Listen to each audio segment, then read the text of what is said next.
He's no outsider. This call is now being recorded. He is the Banyan Engineering College alumni. And he's your super senior, or I should say, senior most person, because he belongs to the first batch of Banyan Engineering College, graduated in 1918. And for juniors like you, as well as me, a senior figure is always an inspiring person is always a senior. We look up to them and see, okay, he has also crossed the same path, the same 4 years, the same roads, the same canteen, the same sports ground, all these things he has also seen. But now there he is, so there we look up.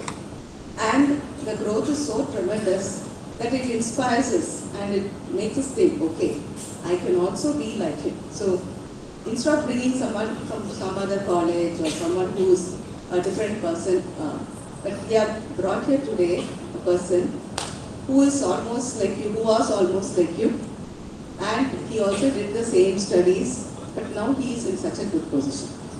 This is one connect that you people will have with him. The second connect is with respect to the topic of today's lecture, which is on entrepreneurship. Now, as third years, you have already done the course on entrepreneurship. It was just a course that you completed and maybe got some grade. But it should not remain as a course.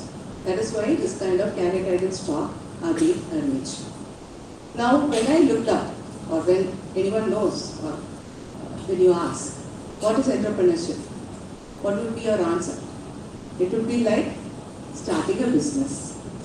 But is it like only starting a business? It's a question. It is not only to start a business, but it is to run the business. Okay, that means maintain. Then, is it running the business? Is it all? Running a business so as to achieve a profit. That is the third part of the definition. And finally, is it all? Is it always going to be a winning kind of a game? No.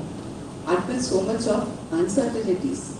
So it's starting, running, getting a profit in spite of all the uncertainties that a business will have.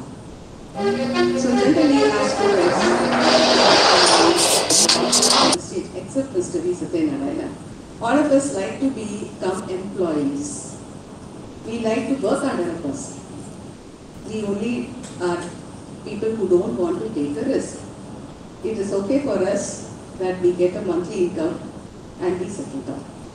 But if you want to go higher, you want to reach a greater heights, you have to move away from this comfort zone, from an employee to an employer. And this road is a very difficult path. It involves a lot of risks, starting from financial risk. You have to manage finance, you have to manage labor, you have to manage people, you have to manage many things. So many obstacles are going to come on the way. So many risks have to be taken. But finally, the efforts will always be rewarding.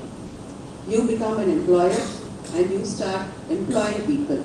And that means you are going to take care of so many families who are going to, or you're going to pay the salary of so many people. So this path may be a tough one. But here we have brought in front of you one such entrepreneur.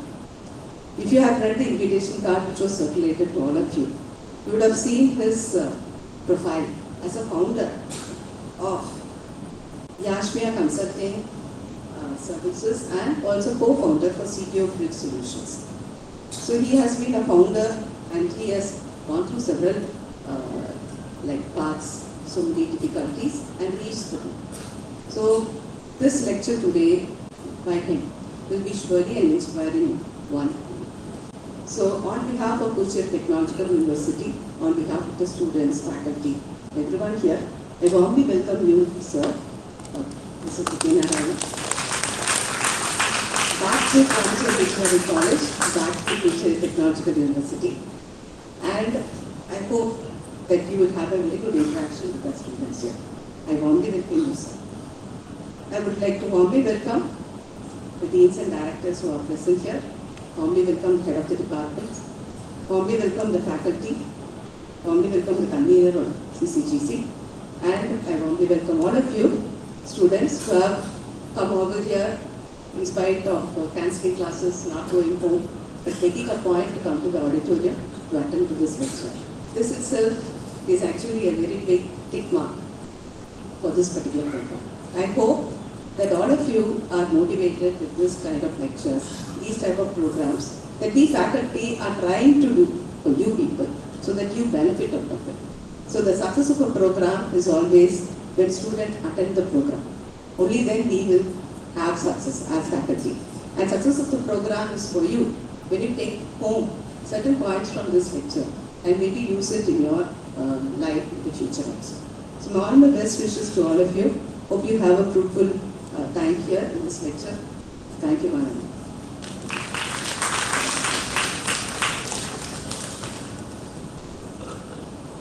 Thank you, ma'am. It is now time to honor our dignitaries. I request our Honorable Vice Chancellor, Dr. S. Mohan Sir, to honor our Chief Guest for today's occasion.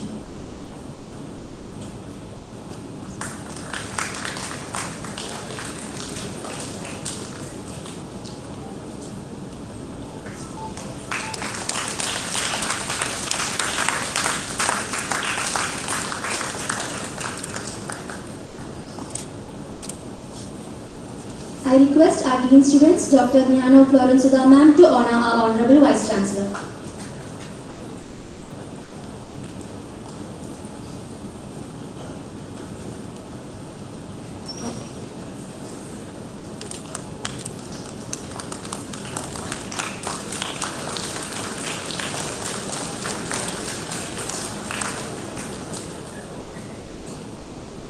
To introduce our esteemed Chief Guest, I request our convener, C and CG Associate Director of Planning and Development, Dr. V. Yashmia ma'am, to kindly do the honor. Ma'am.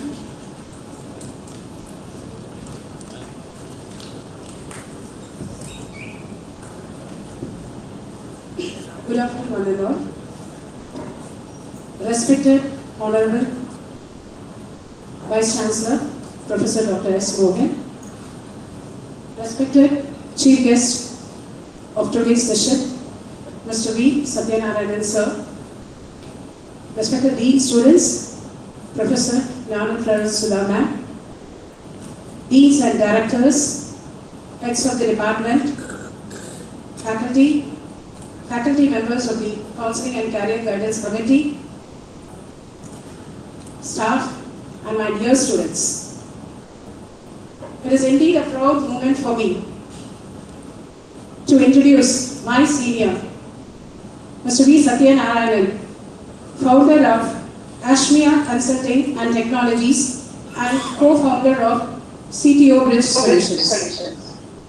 He belongs to the first batch, passed out in 1989, and he completed his BE from the Department of Electronics and Communication Engineering.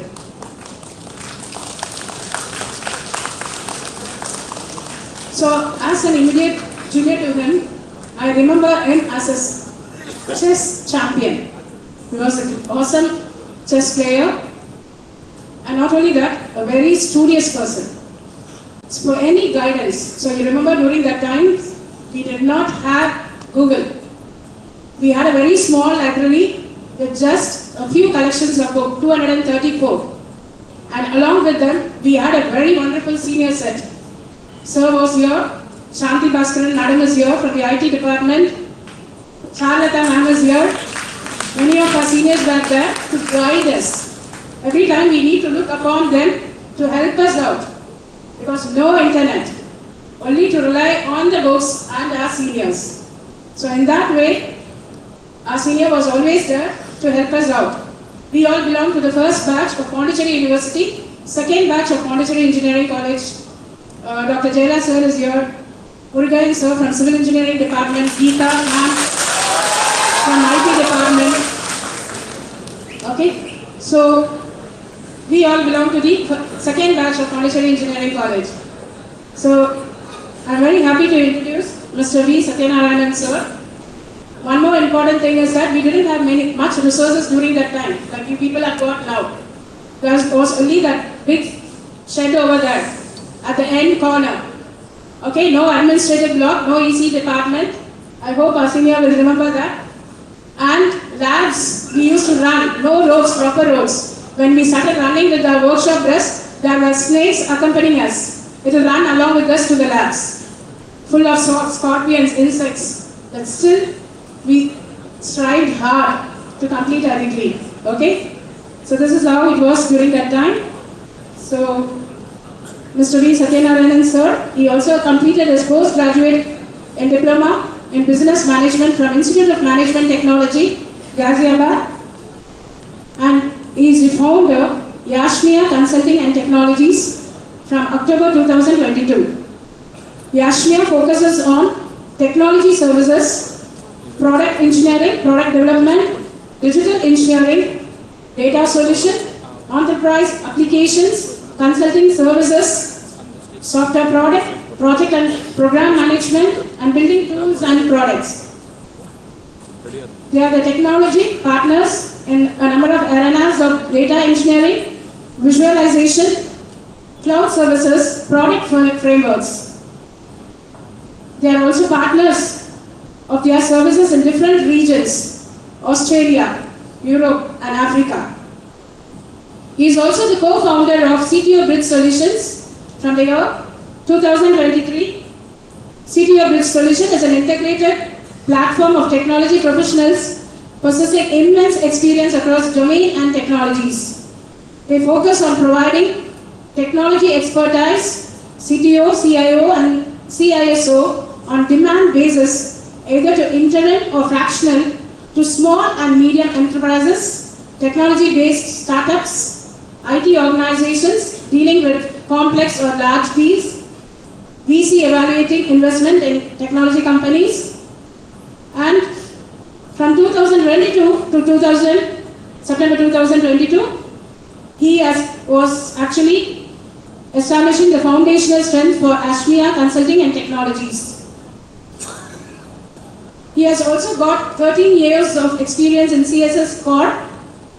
He was holding their different positions, head of HR Global, head of corporate quality, and as a senior vice president for a period of about 13 years.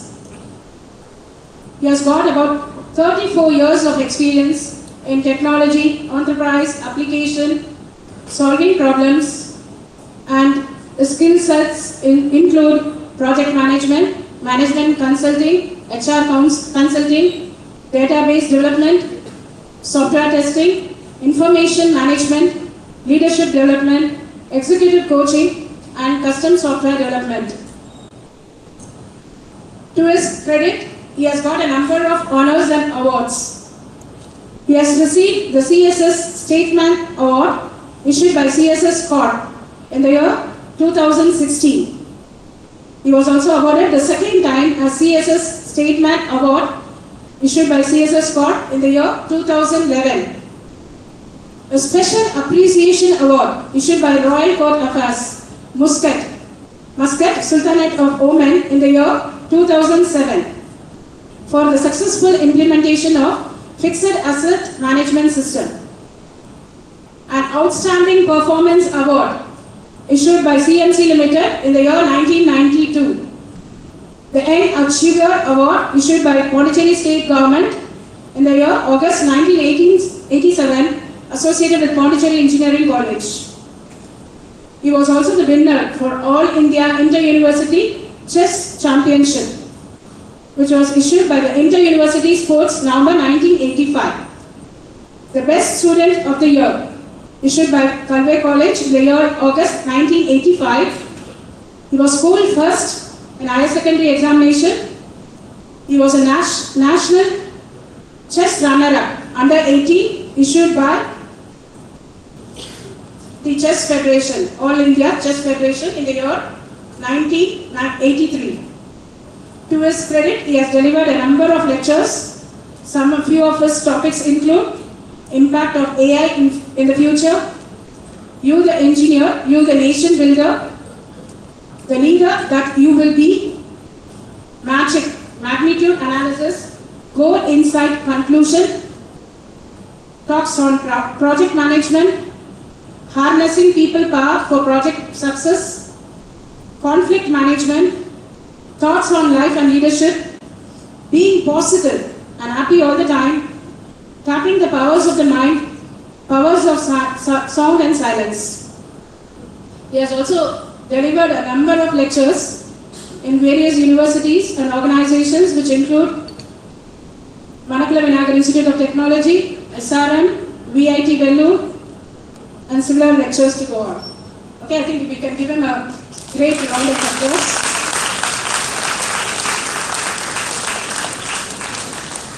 I warmly welcome you, sir, for being here. Welcome. Thank you, one and all.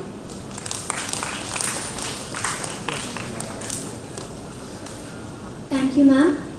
Dear friends, please join me in welcoming our esteemed chief guest for today's program, Mr. V. Satyanarayanan, founder of Yashmia Consulting and Technologies, co-founder of CTO Bridge Solutions. Let's give him a warm round of applause as he comes forward to grace us.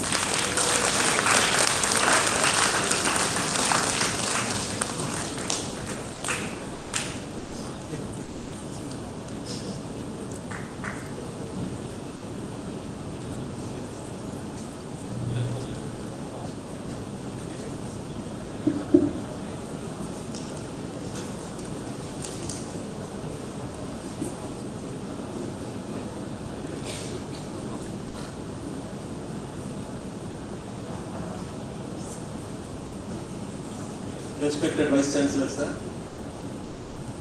Respected Dr. Florence Sudha, Dr. Yashmia, Dr. Sarlata, my dear classmates, juniors, faculty, management, and most importantly, my dear young friends, a big whistle coding or a go coding movement. Can you just do a big round of applause for yourself?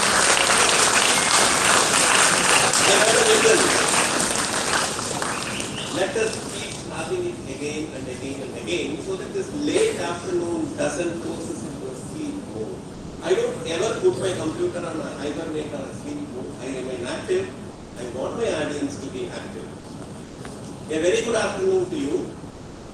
And before I proceed, this is the town, this is the place where I was born. This is the college where I studied, my alma mater, where I got my first degree. I think it would be wonderful on this 35th year. I have the pleasure and privilege of touching the ground of this college, offering my obeisance to this college.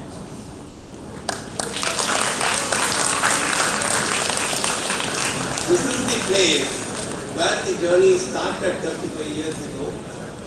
Given all the energy, all the trust, when lots of things were told about me, but most importantly that energy. This morning when I was about to leave, my wife was telling my elder daughter, see, your dad's face is beaming, he is going to his college. That is the power, that is the potency of where you studied, and most importantly, whenever I am meeting young people, I get doubly energetic. Because I can cut half my age by meeting all of you. Great. What we are going to do, we are going to spend about 50 to 60 minutes. No PowerPoint presentation. The power will be in the points that I am trying to present, which has to reach your heart, which has to imprint upon your heart. And during this time, the first 45 minutes to 15 minutes, I plan to have some questions, very, very informal, free-flowing, quizzical questions to ensure that you are awake. Otherwise, the faculty have ensured that there is an artificial intelligence-based program which is monitoring all of you, and whoever is sleeping will be posted on the social media. So don't sleep. Right? And 3 times during this talk, I will make you stand up, just to make yourself freshen, and give your energy to 3 pledges that we are going to take. Right? Are we all in agreement? Deal? Can I have a big whistle and a vocoder moment? Big round of applause. Fantastic.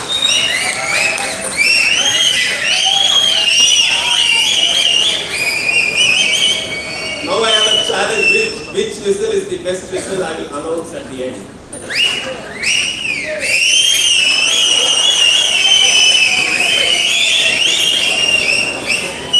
Thank you so much.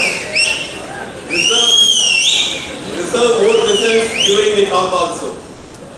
Right? And this talk is not a talk which is going to be philosophical. It's not just nation building through innovation and entrepreneurship, which means a lot of heavy stuff. I am going to tell you stories. I am going to tell you more stories. And if you still feel that you want more, I'll be giving you more and more stories. Stories. But there is a reason why I'm telling you all these stories. Let me begin the talk now with a book written by a famous gentleman called Carl Sagan. How many of you have heard this name? Just raise your hands. I'm happy to see that the hands are raising. What is the famous book that I am referring to? You have heard the name Dr. Carl Sagan. I was telling the name Dr. Carl Sagan. Any idea what the book is all about? Okay, I will not take much time. The famous book that I am referring to is a book called Cosmos. Right? Cosmos is a book written by a gentleman who passed away at the age of 62. What did he write about? He wrote about this entire universe. He was the director of Cornell University. He was watching a lot of things in space. He summarized his experiences by form of a beautiful book, about 350 pages. Unputdownable if you read it one shot. I know that these days we read less, but I assure you if you take this book, you are unlikely to put it down. In this book he traverses the entire cosmos, universe, Jagat, whichever way you call it. Quick question, what is the name of our galaxy? Milky Way. Which is the neighboring galaxy? What is that? Fantastic. Can we just give a big round of applause to ourselves?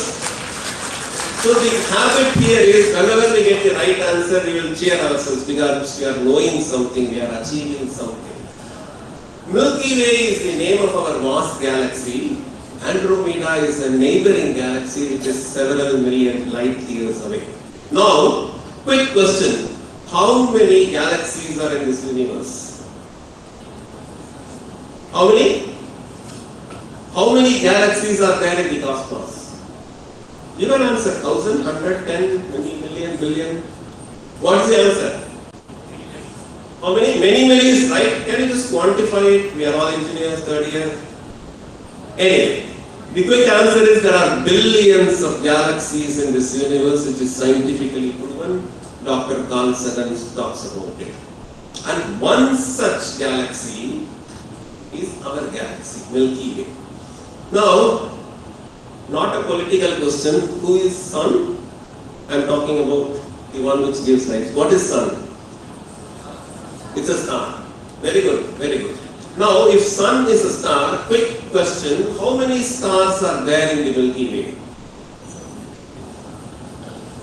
How many stars are there? Somebody said billions, can you just applaud ourselves? So if you thought that there is only one sun, there are billions of them just in Milky Way. And there are billions of Milky Ways in this cosmos.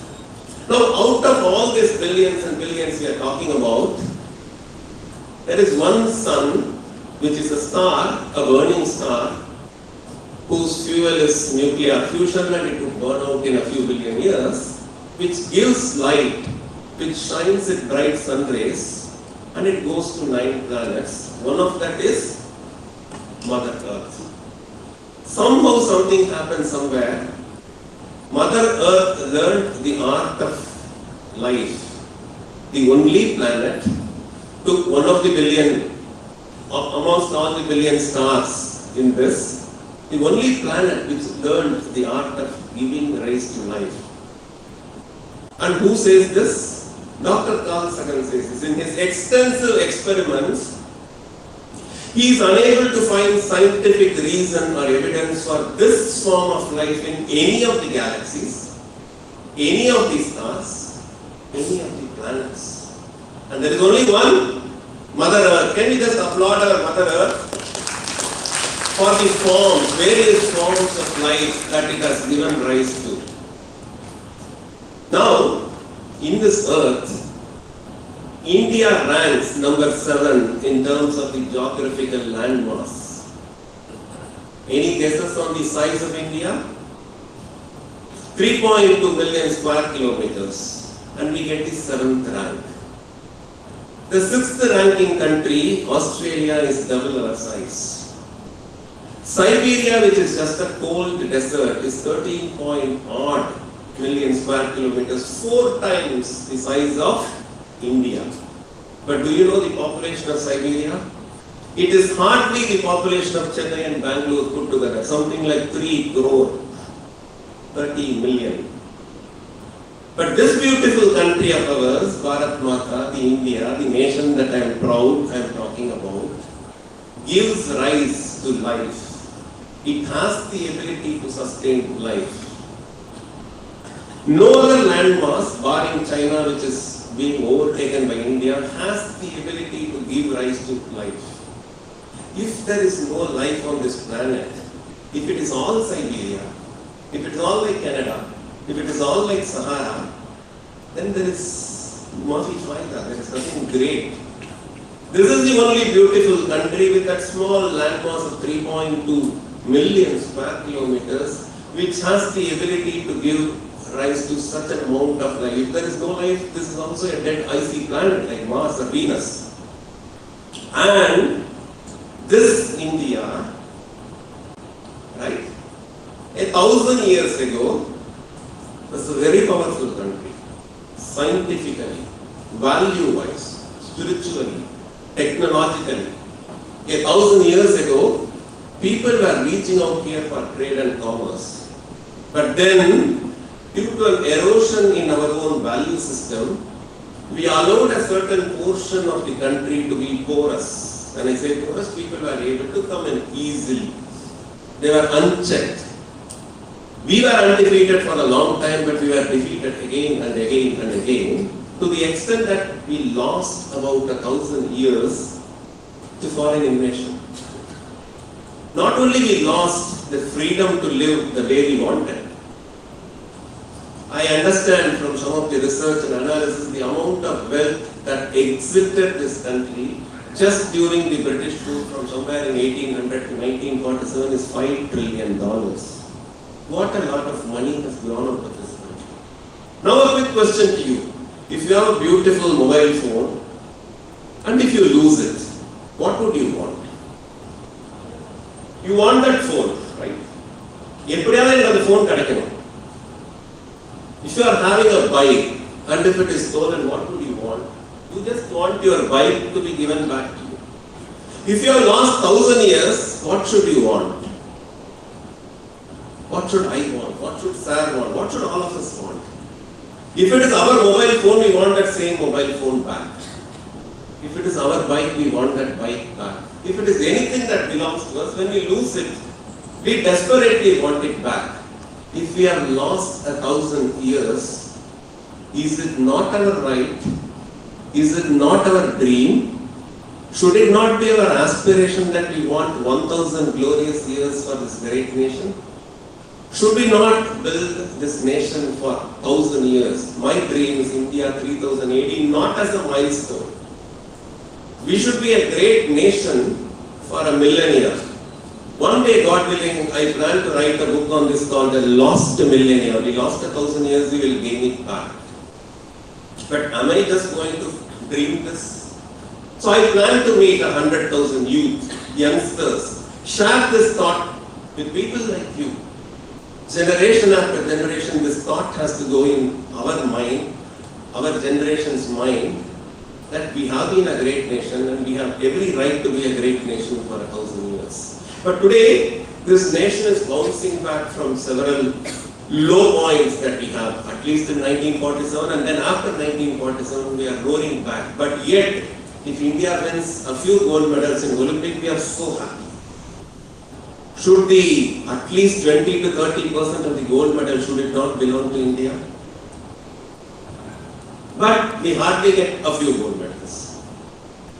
Do we know? There is a line, do you know Tropic of Cancer, then there is equator, there is a line called poverty line which runs through India. And below the poverty line, any guesses on how many people live in India today? What is poverty line? Is simple. People who do not get us 1 square meal a day. They don't know where their meal will come from. Without getting into politics or finance ministry or Nirmala Sitharaman's role, etc., I believe there are 12 crore people, 120 million people, give up 2 crore this side, give up 2 crore that side. There are people, at least that number, who do not have access to a full square meal a day. And yet we say that we are an advancing nation. There is some kind of a disharmony here. So in my dream, the poverty line which runs in India should be pushed below south of equator. No Indian should be searching for a meal. The poet from the state, this place, Subramanya Bharatiya, famously once said, Tani Urvanathu Vanavinayil Jagathinai Azhithidum, simply meaning if a one man doesn't get food, let us destroy this world. So, for all this, something has to happen. What is that something? That something is called as nation building. Everything that I am going to talk subsequently will be correlated to the final dream of building a strong, resurgent India, which is technologically, scientifically superior, strong, having world-class universities of once upon a time like Takshila, Nalanda, Kanchipuram. Today, if you take the top 50 universities in the world, when we get 1 or 2 names from India, we are so happy. Why not? 15 universities, top 50 should come from India. It's doable. Now, towards this nation building, there is a lot of introspection, there is a lot of work that needs to be done. And this journey begins here. When I say nation building, I am not going to ask you to sacrifice something for your nation. I am going to ask you to become richer and make this nation richer. As we are in this topic of nation building, I am immensely pleased to give one particular simple example of a society which I came to know a few years ago, but I am even more closely watching what they do. Le Banyan, which is an NGO, a trust formed by my own juniors. Some of my batchmates were asking me, Satya, should it not have been our duty and responsibility to show the way? I am proud of the batch of 92, 96, and then all the other people who have joined in bringing up this movement, Le Banyan, and I am really amazed at the way these guys sitting in New York and Atlanta pour their energy, ably supported by the faculty batchmates, and they are giving a fourfold approach, one on education, giving scholarships to students, the other on women empowerment, extremely important. Welfare to the society and environment, I just called it TWWE. Can we just give a big round of applause to the efforts of Lebanon? I also understand that there are other organizations like SEED which have come out later, but looking at my own schedule, when I try to close my evening, night around 11:30 p.m. or 12 p.m., people are active in Lebanon. When I wake up in the morning, people are active. There are messages. And that kind of work not for themselves. They are sitting in a faraway country, faraway city. But their heart, their thought beats for the welfare of the students here. Students who come from underprivileged society. People who are economically having difficulties in pursuing an engineering education. Not only just giving them the resource to get a degree, working out on a CAP program. I know the amount of work that was done, blessed by Sir, Dr. Mohan and others, to make a program of this nature. It involves phenomenal effort from people all around the globe. Every aspect of logistics. Just think about this doesn't come free in the sense of time and efforts of people.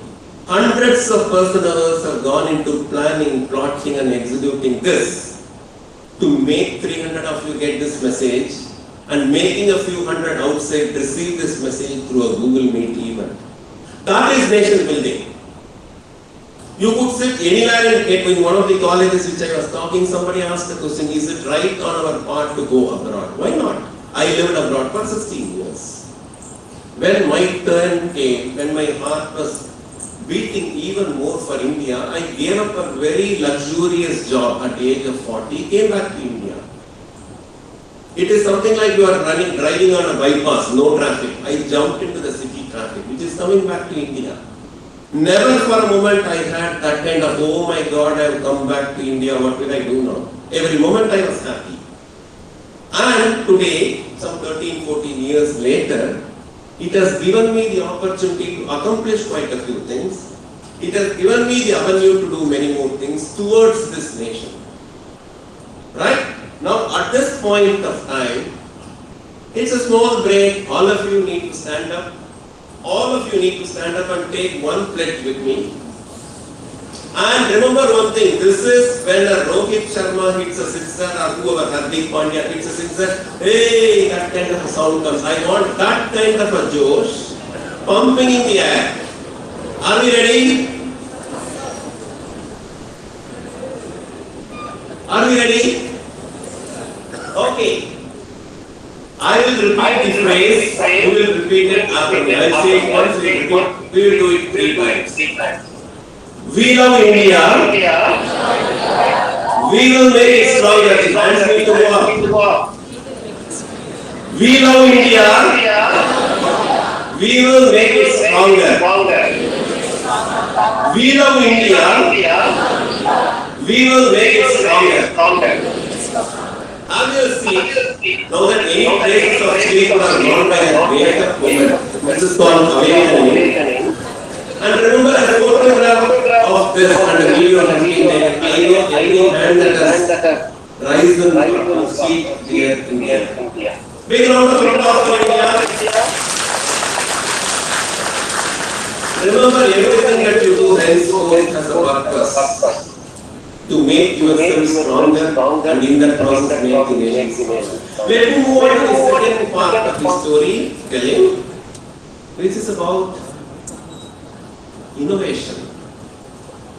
Innovation. What is innovation? In fact, even before innovation, there is another word, inquisitiveness. What is inquisitiveness?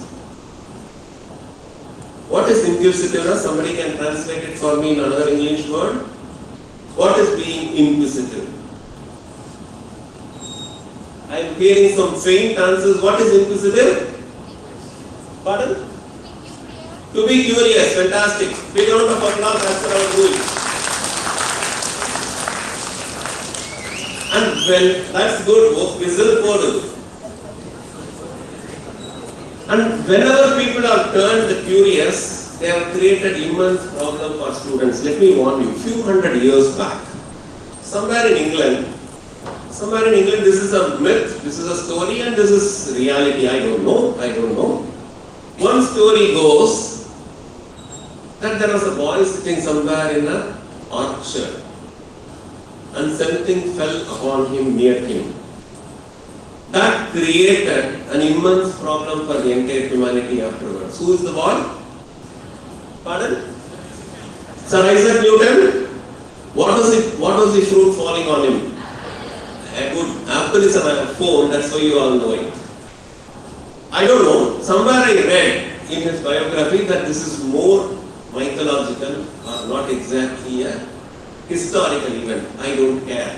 But this story is famously associated with Newton. What was that happened? An apple fell on him, near him, and he started being curious, being inquisitive. Who is pulling the apple down? It's as simple as that. Today, as you go out of this auditorium, there are hundreds of apples falling.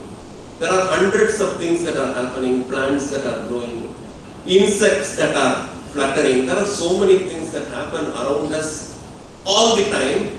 But unfortunately, most of humanity has shut its eyes towards being inquisitive. I won't blame simply the education system. It is our right to be inquisitive. Let me tell you another story. 19th of October 1900. Something happened which created another similar problem for the students in later days. What is the famous announcement, scientific announcement that came in the year 1900?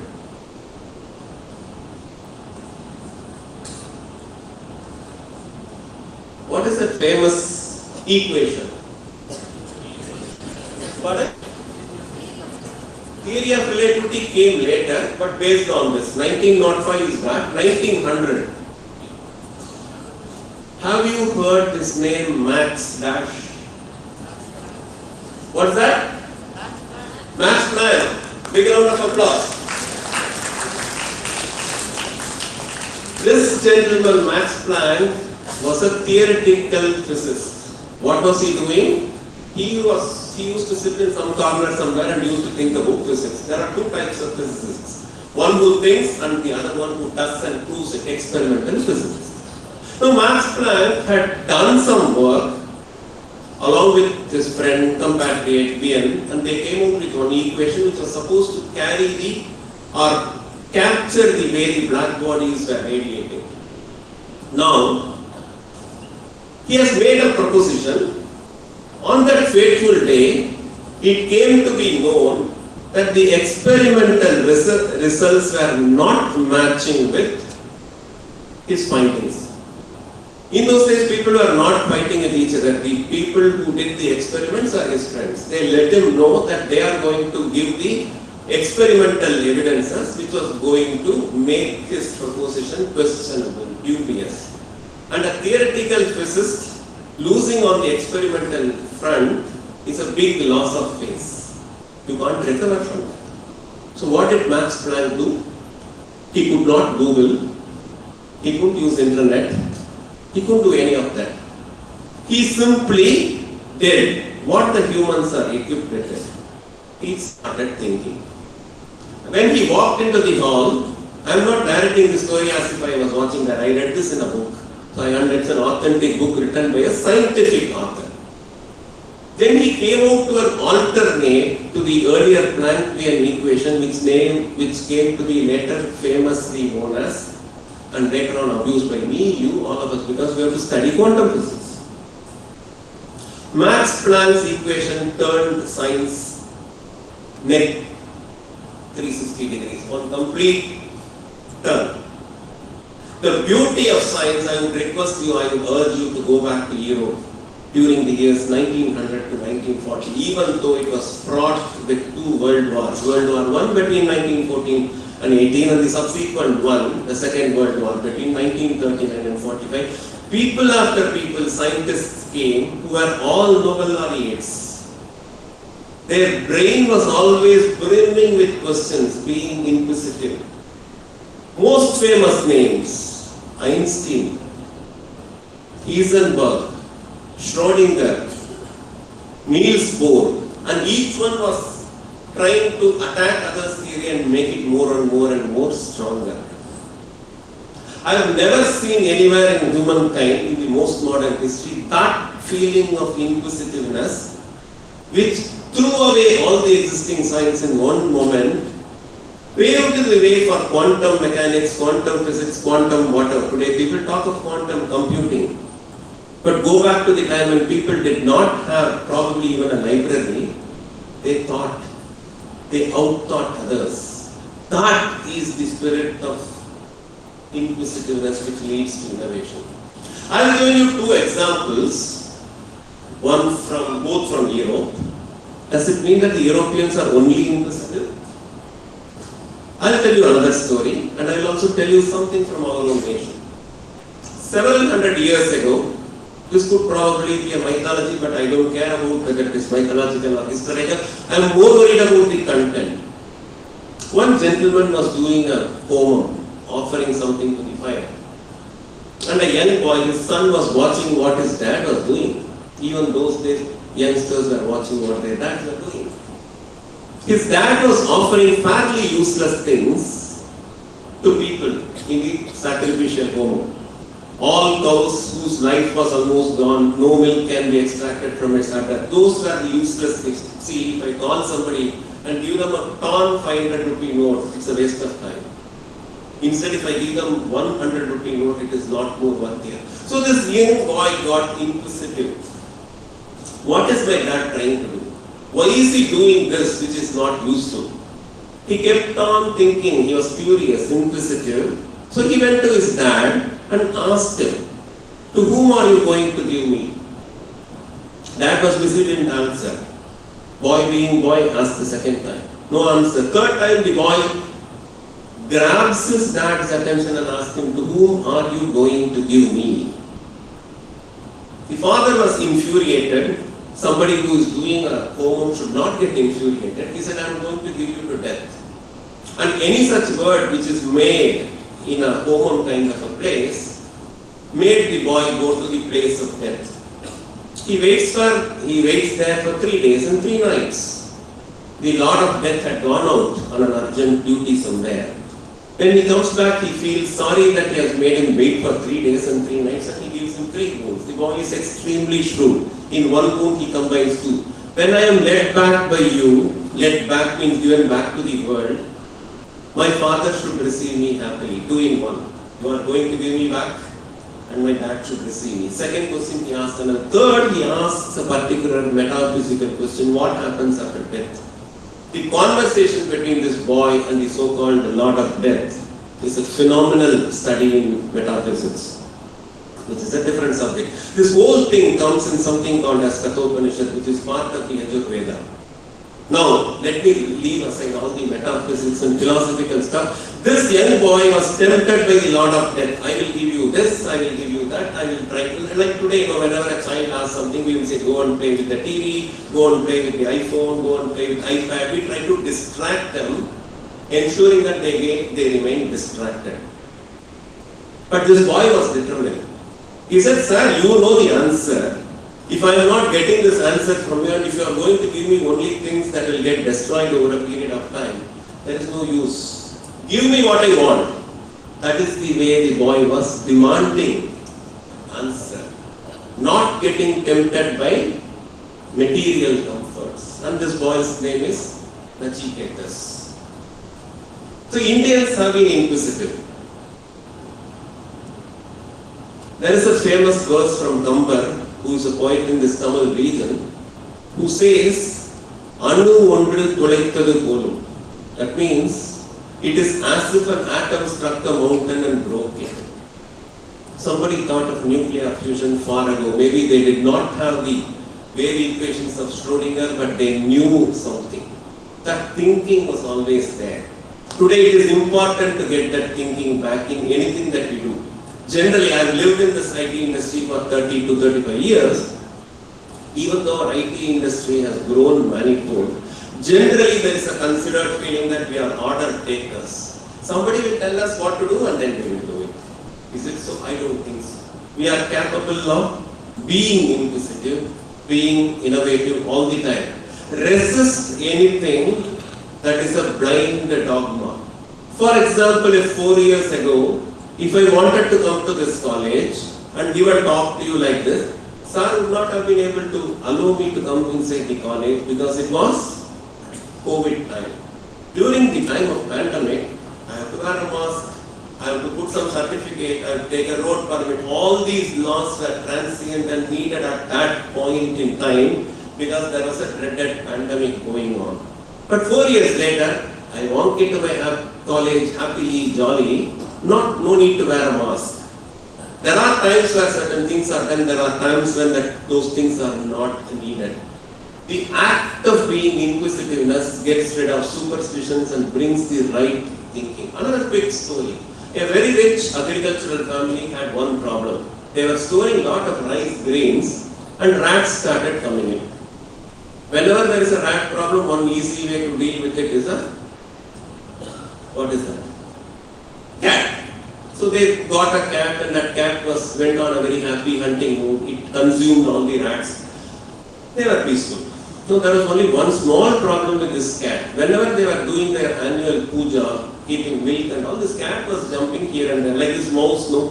Whenever we are in one website, we push it to another site. Anything with mouse and the cat is always jumping here and there. So what they did, only on that puja day, they will catch the cat and put it inside a basket so that it is not jumping here and there. Problems on, rat is gone, cat is locked inside a basket, your puja goes on. 1 generation later, 2 generations later, this was continuing. That cat also died, there were no more rats. 2-3 generations later, this puja had to be done on that annual family day. What do they do now? One of the important items in the list is find out a cat and put it inside the basket. There is no cat at all. But the list says, 100 years ago my great grandfather was catching a cat and putting it inside a basket. At the time there was a cat which was creating problem. I can't break protocols. That is not inquisitiveness. Inquisitiveness, why did they do it at that point of time? Why are they not doing it now? Is it needed now? We respect our ancestors. Something done 100 years ago or 1000 years ago had a meaning. Possibly it has a meaning even to this day. But not everything. Things have changed. And that spirit of inquisitiveness makes you innovate. Now let me tell you some stories on Indian ways of innovation. 1000 years back in the year 1010 AD, something happened in Tanjavur. What was that? Pardon? Big round of applause. Brihaneshwara temple with a large Shivalinga and Nandi was consecrated in the year 1010 AD, 25th year of the rule of King Rajaraja Chola. And so what is great about the temple? 2-3 great things. That area did not have massive rocks. After all, the material is not available. If you go and stand near that Nandi or the Shivalinga, you are struck by amazement. How did somebody think of this kind of a civil engineering? There was no fantastic civil department of Pondicherry Technological University giving whatever is needed, fluid mechanics, foundations, nothing. How did people build that?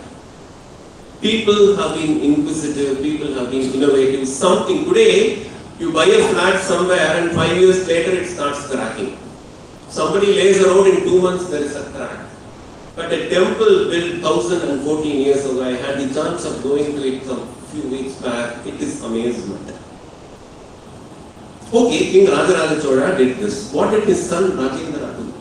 His son who took the kingdom in the year 1015 AD, just after his father's passing away, he ruled till 1045 AD. The kingdom, Chola kingdom, was expanding all over South India, Orissa, Malacca, Indonesia, Java, Sumatra, everywhere the flag of Tiger, the Chola flag was fluttering.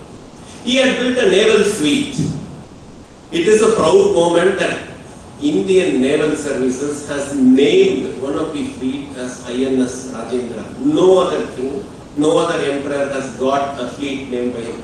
Can we give a big round of applause to the spirit of inclusive innovation?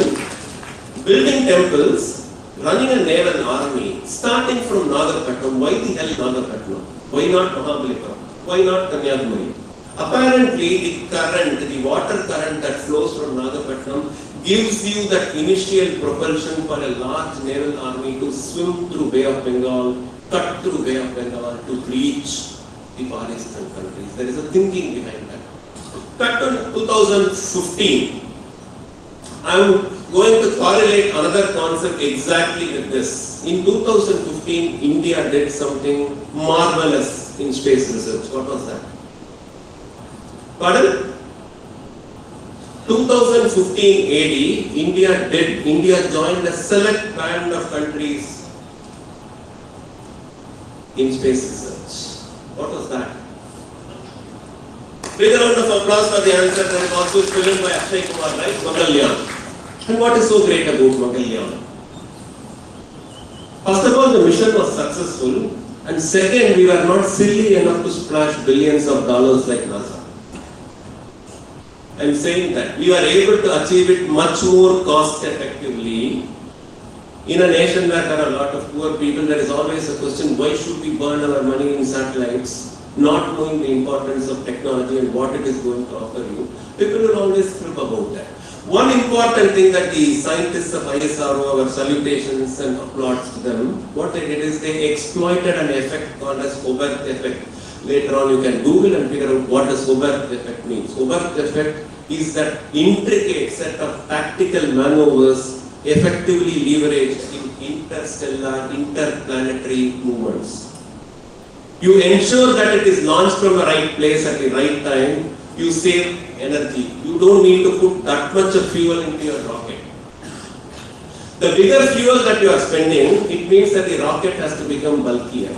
If the rocket is becoming bulkier, the project is becoming costlier.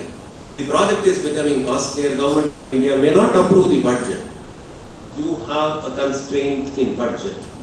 So when you are able to manage your resources effectively, you are able to save fuel and you are able to achieve your mission at a fraction of the cost than world's leading agency, NASA.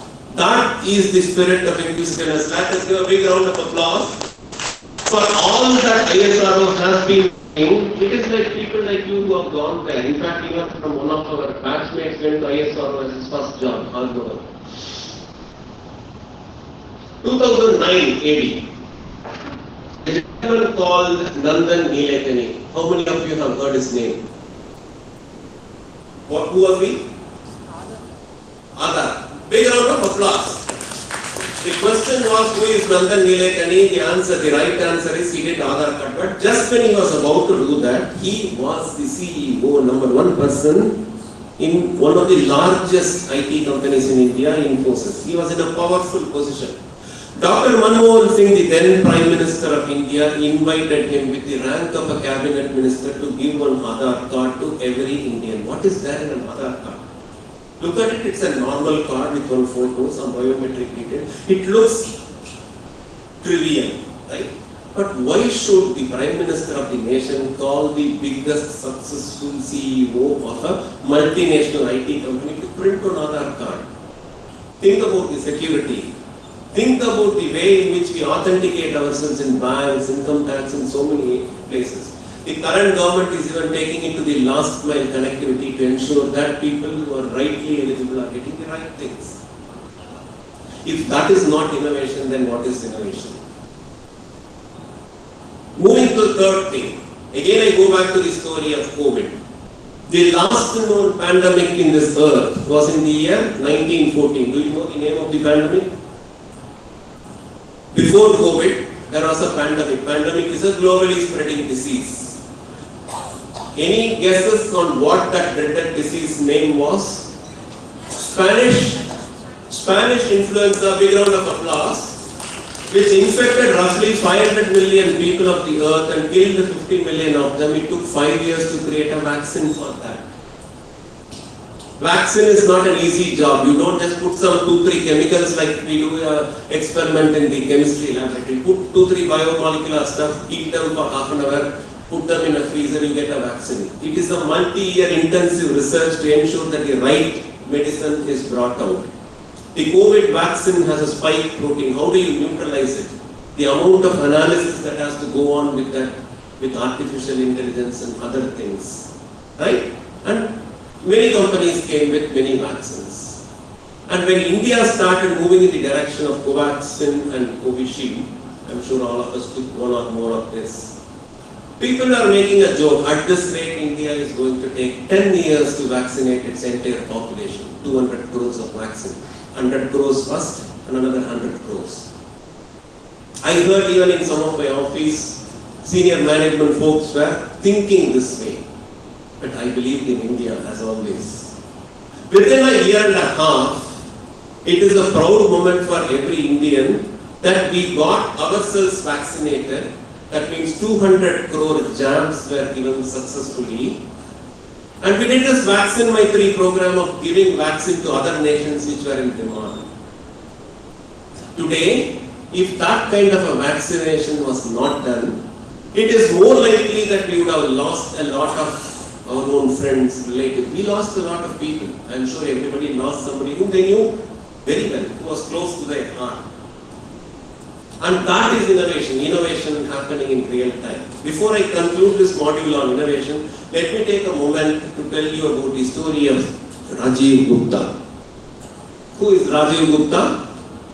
I don't expect the answer from you because you don't know him. We only know. Myself, Shanti, Saralatan, Saravanan will know. He is our batchmate. He is a senior officer, senior engineer in Jammu. One fateful night when he was managing a hospital under his control, the oxygen supply was diminishing and there were 20-30 patients in the ICU. If the oxygen supply is gone, the patients are gone. You have to watch them die. Not a pleasant thing, right? So he roared into action. He ensured by his innovative approach that the oxygen supply was kept alive. He created those facilities in a very, very, very short time. Ensured that he saved 20 to 30 lives that night. A big round of applause. Somebody from your own college, just give a big round of applause. How many of us can save 20, 30 lives during a pressurizing moment? That is the caliber of Indians. That is the caliber of Pondicherry Engineering College. Give a big round of applause to yourself. At the end of this talk, I am going to stand in the center, take a photograph of you, photograph along with you, so that when all of you succeed in a big way in life, I can proudly say that I took a photograph with them. Right? Now is the moment all of you to stand up for the second pledge. Just stand up, fresh, ready, young, whistle, codal moment. Yeah, that's right. One line only, but with all that energy of 4:30 p.m., you are going to have your ginger tea shortly. Are you ready? Pump your hand in the air. We will be inquisitive and innovative. Our भी ज़्यादा. We will be inquisitive and innovative.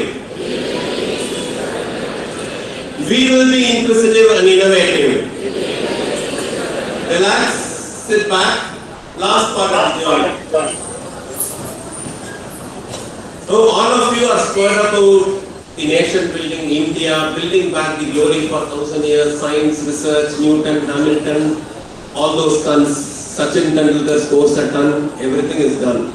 You have turned inquisitive and you are innovative. You have got brilliant ideas buzzing in the mind. Are you going to leave these ideas just in your mind? If Rajiv Gupta was just leaving a brilliant idea in his mind, those patients would have died. If Max Planck had a brilliant idea which he did not translate, there is no quantum physics today. If Nandan Nilekani was innovative, but forgot to create an Aadhaar card, there is no Aadhaar card today. The act of turning an innovation, transforming it into reality, is the act of an entrepreneur. Entrepreneur, typically a businessman, businesswoman, a business person, takes an idea to its logical end. And as Dr. Florence Sudhar rightly pointed out, this is the toughest part of the journey. Your heart is ready for India. Your brain is brimming with ideas. Now let me be the next Sundar Pichai of the world. Fantastic. But with that,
here is a company sitting in some rural Tenkasi, somebody is creating livelihood there, and he and his company have hit a $1 billion mark, which is a phenomenal success.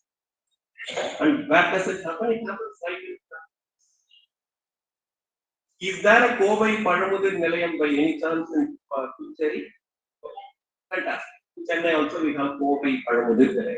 I recently happened to listen to this young man,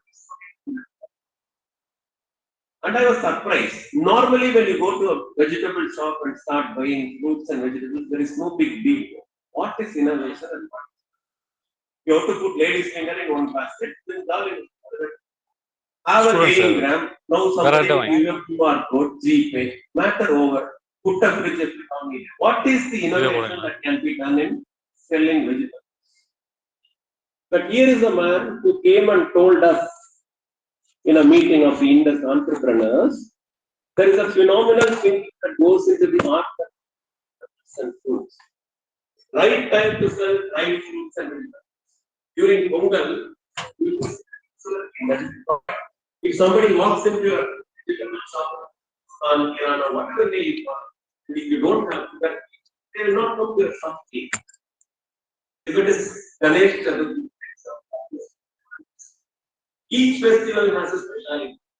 Your supply chain, logistics, the IT systems that go along with that ensure that these things work in unison, like a clock precision mechanism. If that art is lost, you can't sell the right vegetables and right. If overstock, you are gone. If you understock, the right stock at the right. The amount of innovation that they have done in making it as a change. And another important thing is there is a spirit of entrepreneurship. They don't consider it as their shop. Every franchisee is made to feel that the shop belongs to the larger. Everybody works for it. If today I am trying to I don't think that it is my company. And it is their company. Because many people work that are thinking that it is theirs, nothing else. Solitary efforts will remain solitary. Somewhere in the journey of entrepreneurship, we need to realize that. Today for Yashmia, we have that team of people for their success. Before I conclude, there is another story. Which is a Tamil lady who moved into this feedback came to me from one of my relatives. Why you are talking so much? Why are you not talking about women? That feedback a month ago from my daughter alone. Who is the only lady to have been a CEO? Any guesses? You bring that bottle. All of you have had.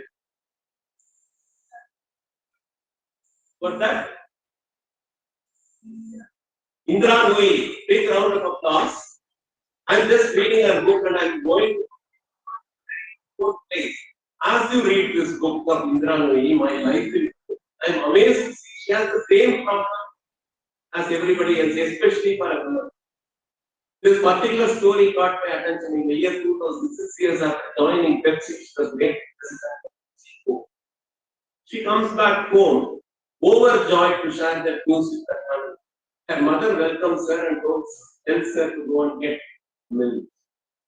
She is annoyed. I want to share a big news you are asking. Supermarket. That is my husband. What is he doing? He came tired, he is asleep. Now just go and get it. So frustrated, she goes, gets the milk, comes back. Mom, you didn't even allow me to share a great news that I have become president of PTU. Her mother tells her, that crown that you are carrying, keep it in the When you walk inside this house, you are a mother, you are a wife. Nobody else can take your position. See that and so many presidents. This is a unique position. So when you hear this story and many more such stories, she says that she never had a woman who was this afternoon when I was talking, somebody said, so that is the kind of glass ceilings that she has. And everybody else in the role previously had not survived that fear. Somebody coming from a distant of a different color, brown color, whatever they. And she explains in that book when she was going for a first job interview, she was horribly dressed. With a $50 note, that is the dress that she could get. When she walked inside the campus placement room, people were left with disbelief how horribly Indra is dressed. She was almost on the verge of breaking down. She goes to her counselor and asks her, what should I do? Her counselor tells one thing, if it were India, what would you do? So why are you trying to change yourself? Just be yourself. And that made a deep impact on her. Why I am saying all this is, she was also a great entrepreneur. See, a much more powerful brand than what she did. She took over as the CEO somewhere in 2018. Even the other time, saw a powerful video release starting at whatever reason, a few Indian students have been dying of the mysterious circumstances that advice like that of a mother. Find out with whom you are moving around. Find out the society. Women can achieve a lot. Even today, there is a photograph. I was the only man sitting, all my friends and colleagues were women. A big round of applause, a whistle for the women for women. Fantastic. I love PTU even more. Fantastic. Now for the third and last time, you stand up with me. Once more, this is the last time I am going to make you stand up. I have been standing all along.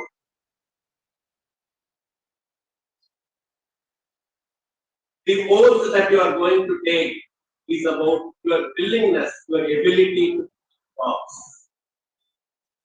Right? Simple one line. Josh, Rohit Sharma is hitting a sixer. Virat Kohli is hitting a sixer. India is winning the World Cup. Yeah. We will strive to create jobs.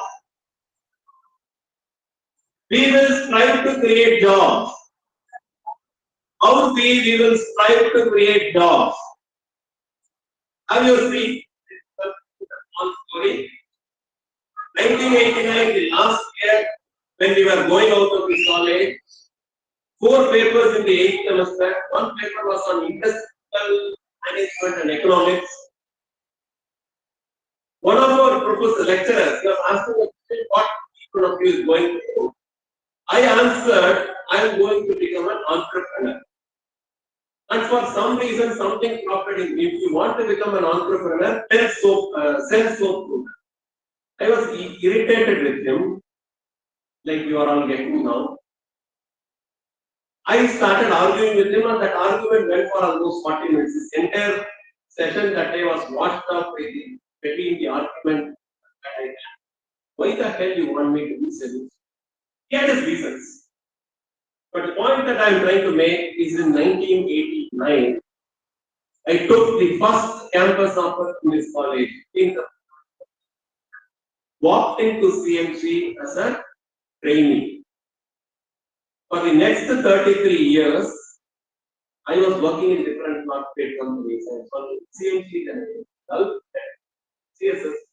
My dream of starting a company materialized in the year 2020.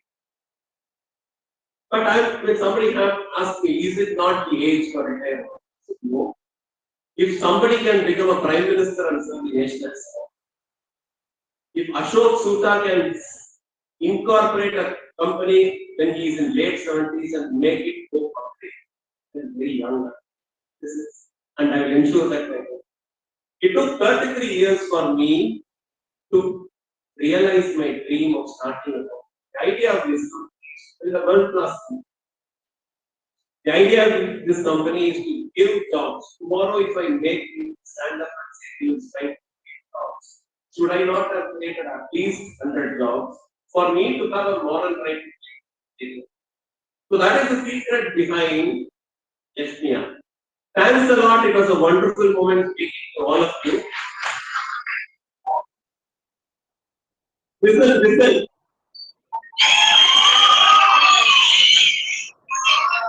Thank you. Any questions I free, I'm available.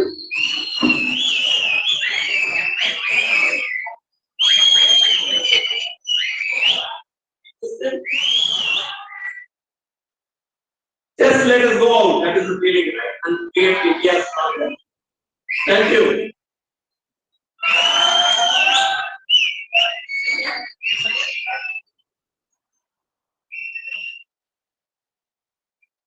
Thank you, sir. We extend our sincerest gratitude to you, sir, for an indeed awakening talk on career guidance. Your expertise and wisdom have left a lasting impact on us. Thank you, sir.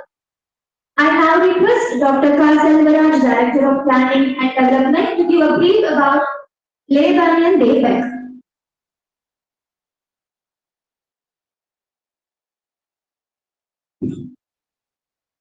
respected Vice Chancellor, Guest of Honor, Mr. Satyanarayanan, Deans, Directors, faculty members, HODs, very good evening to all of you. We have had a wonderful speech by the root of this college, that is a super senior, right? Super senior, first batch of PEC, Pondicherry Engineering College. So that is why the name is also very apt. Le Banyan de PEC is a NGO established by a batch of students who studied here in the 1992-96, and of course, many other batches also now. We have 4. I'm a faculty here. I'm a professor here, but I'm also officer, joint secretary. A few things of the activities of the Lebanese, so that you will be tempted to become volunteers, and you can also become. We have 4 objectives: education, human empowerment, welfare, and environment. In all the 4 directions, we the alumni students of Banyan Engineering College spread across different parts of the world, contribute a lot. They become a member. Whenever there is a need, they come and help a lot of it. Especially in the Corona years, we have spent about 20 lakhs worth of goods to Jipper, Indira Gandhi Medical College for the doctors and the poor people, orphanages, etc. And with regard to our own university, we meticulously identify the students, poor and meritorious students. We receive applications and scrutinize applications. On behalf of the labor, we completely take care of their educational support, education and support. Last year, 22-23, nearly about 18 students were benefited. More than 2 lakhs were supported by the members of Lebanon and PEC. And the subsequent year, 2023-24, now the current academic year, even more. A number of beneficiaries are 28. An amount of 4 lakhs have been contributed, donated to all the people. A big applause. And after seeing, the way that Lebanon emerges, to its own alma mater, and many other batches of students, like 1997 batch of students have established another foundation called Steel Foundation. They have donated an amount worth 20 lakhs as a fixed deposit. They are willing to help a lot of students organize workshops and even contribute to the establishment of some laboratories. And unfortunately, in the Corona events, one of our CSE students, alumni, demised because of the Corona. And then in memory of that, his family members and friends came forward to establish a memorial fund in his name called V. Sriram's Memorial Fund. And they were able to get about 20 lakhs of donations, and then it has been given to the care of this Lebanese. We manage that particularly. So from that also, poor students are being identified. We take care of their educational support till they graduate. And a good news for the computer science students is that the family and friends of Sriram wanted to establish a separate award called Best Project Award. So you people can do a very good project and apply for that.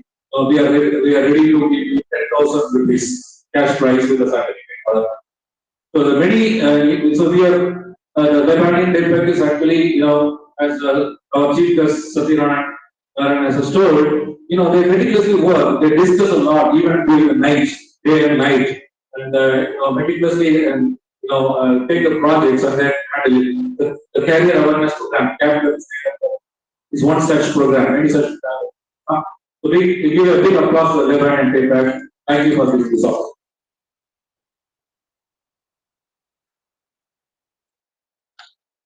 Thank you, sir.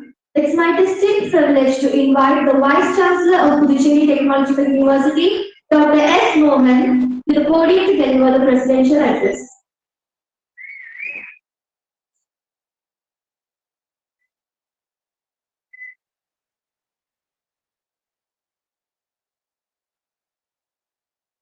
Good evening to it's indeed a great pleasure. the thing they have come from their classmates. So they say, oh, relax. Okay. Here we go. Okay. I'm really happy that Satyanarayanan has lectured very nicely. And I should thank each student and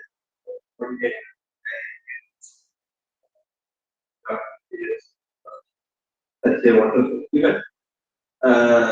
It is not that you just hear and when you go out, that's not the case. Because he has given great examples that how you should be a good entrepreneur.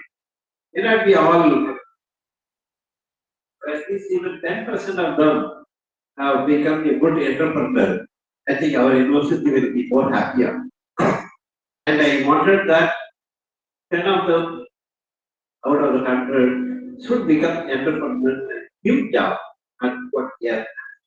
It is not only that you also get a benefit, but also give other people also. And also, I always think that you dream high. Okay, don't try to always have an idea that I am not that much rich. I won't go for a very big spot. Always go high. The clear-cut example for that is eagle. I don't know whether you all know. Do you know where the eagle will build the nest? Any idea? And lay the egg and hatch the small one. It will be the highest place in that particular surroundings.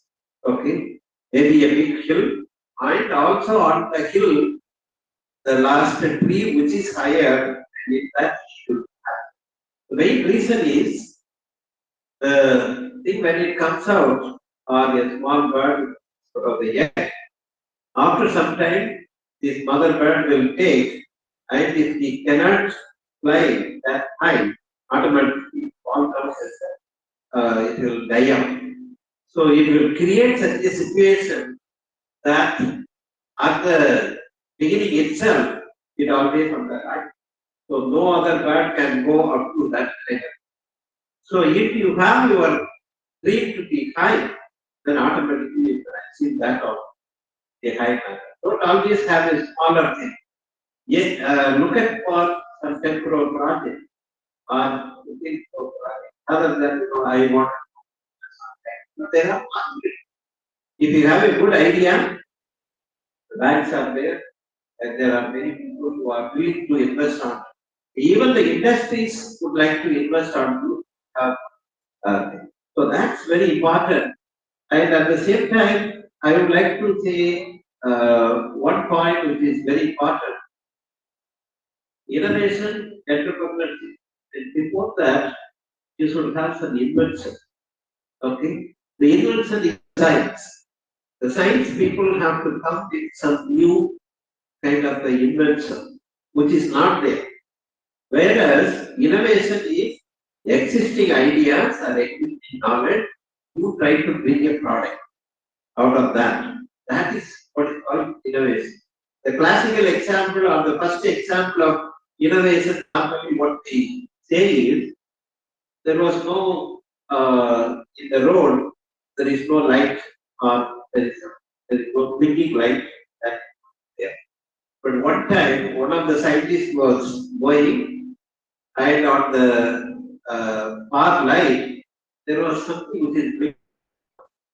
Then he got out in the car and went and saw that it was nothing but there is a cat was sitting.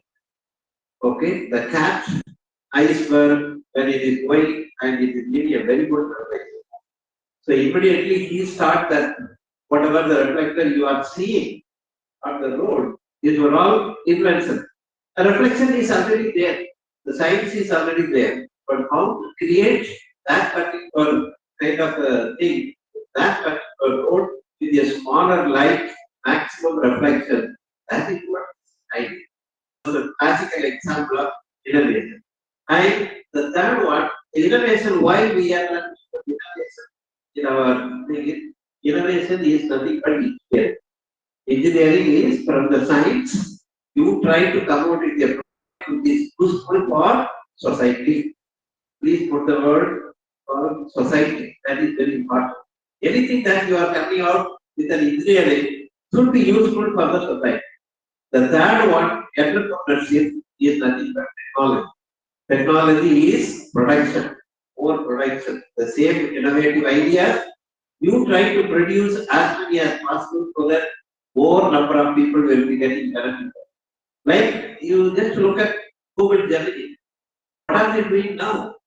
It is useful for everyone, everywhere, and every day, or every aspect. So that is what is important, that we have to start developing a good kind of entrepreneurship. So I would always say that invention is science, innovation is engineering, and entrepreneurship is technology.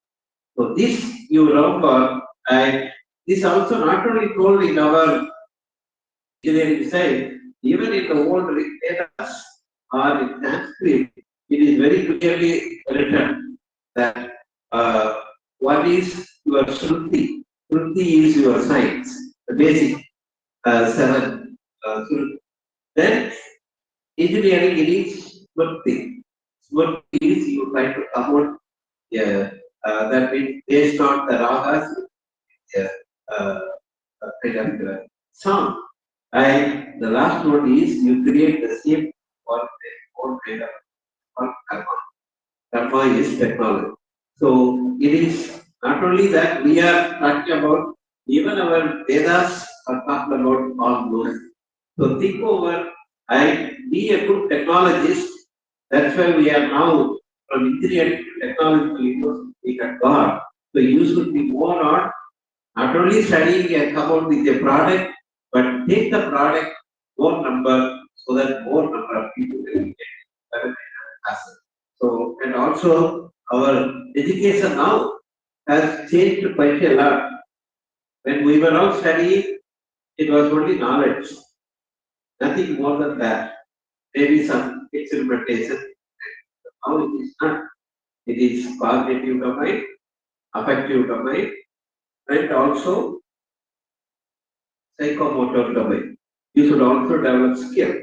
You should also develop the leadership skills. Okay, and also how to move the people and make a person finally as a company or a good media. So that is what it is really required now. Education has made a 360-degree change on the original idea. So I hope that all our students are good in knowledge, that I can guarantee. The second is you should also put in skill development. You should also put in value. So this way, the class is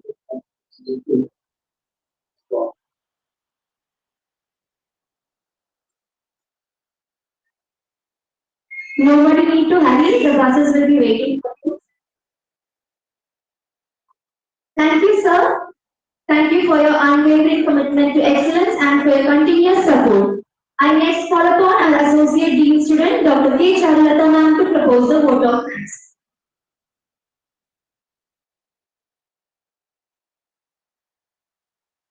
I am very much privileged to propose the vote of thanks today for this career awareness. Students, please be seated. Only 5 minutes. So, I thank our respected Vice Chancellor for being an inspiration for organizing such career awareness programs and other inspiring programs. Thank you very much, sir. And I thank my friend, my batchmate, B. Satyanarayanan, who has been an inspiration and has delivered a very good lecture. And I've seen one program of a kind where few people actively participated, and we have the hope that in the future programs you will also be participating. I'm happy to say that for whatever question you asked, our students are able to answer, give you an answer. So our students are knowledgeable, and we are happy that we have you here. Okay? And I am very much thankful to each students, Dr. Florence Sudha, for facilitating this program and making so much of effort to bring this program to this level. And I am also thankful to our CCGC convener, Dr. P. Vijayalakshmi, for meticulously arranging this program. She has taken all efforts to make this program a great and success. With the support of all the CCGC members, Dr. Temuri, Dr. Satyanarayanan, Dr. Anvarsi, Dr. Kumar Raja, Dr. Dinadaran sir, Dr. NPS, Dr. Pallavi, and others if I left out, sorry, but with them it has been done. And also I thank all my student volunteers, Dr. Satya for the good comparing, the invocation song by Uma, and Charan for making the recording, and they for the photography, and all other volunteers who have made this event a grand success. And also I would thank Dr. Kalesh for making the arrangements in the auditorium for making this program a grand success. Thank you one and all, and thank you once again Satyanarayanan. Very good. Thank you all.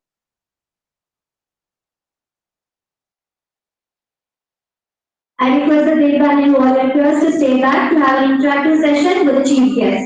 Thank you everyone for being here today. Your presence has made this event truly special. May I kindly request everyone to please rise as we honor our nation with the playing of our national anthem.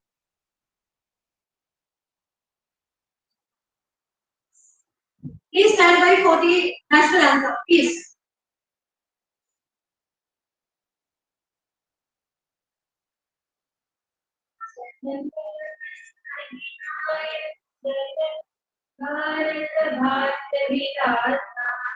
Punjab Sindh Gujarat Maratha Dravid Utkal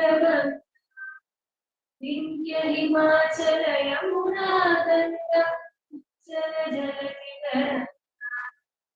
तव शुभ नामे जागे तव शुभाशिष मागे गाहे तव जयता जनगण मंगलदायक जय हे भारत भाग्य विधाता जय हे जय हे जय हे जय जय जय जय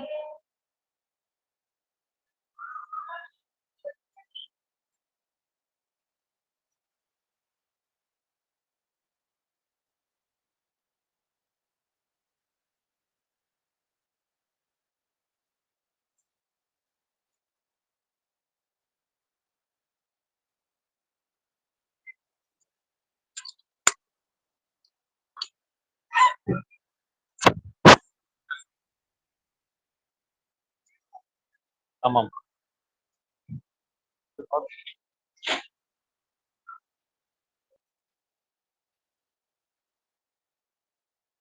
So the Banyan de PEC volunteers and the beneficiaries, we have an interaction with the resource person.